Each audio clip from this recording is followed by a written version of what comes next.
crazy arguments about how she's entitled to a very large sum of his overall wealth, basically.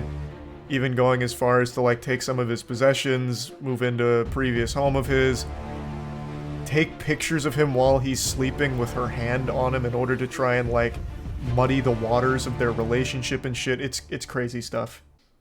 Do you think ADEPT is gonna get a piece of the XQC pie? No shot. Absolutely no shot. That whole situation is so fucking sad, it's unreal.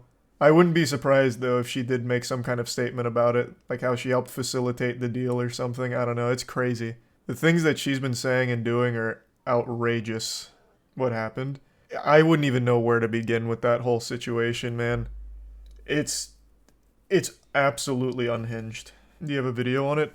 No, I think he goes to court next month, and I was gonna see how all of that plays out before even considering doing a video about it, because I'd like an all-encompassing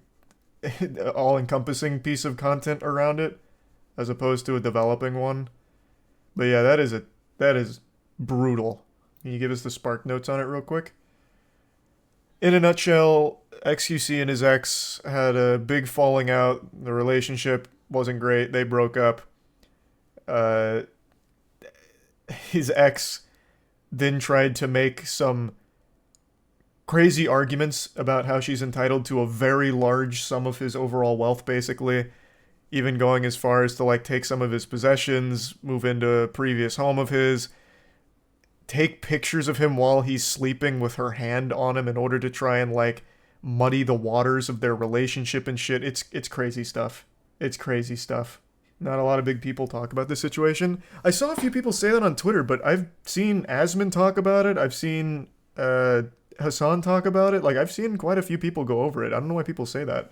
I forgot to mention he was married to her for about 3 years, which I don't think is actually true, right? Wasn't the argument common law marriage? Not like an official elopement? I don't know, there's been so much information on it, I could have the story backwards on that, but I'm pretty sure it was a common law marriage argument, not like an official elopement. What's a common law marriage? Meaning that they were never married, but they lived together for long enough, or were together long enough that the state recognized it as a common law marriage. As in, like, they were together enough that they're basically married. Is my understanding of how it works. Isn't common law marriage at least 5? Brother, I'm not a lawyer. I don't know what the parameters are. I think the whole idea of the common law marriage thing is very silly, though.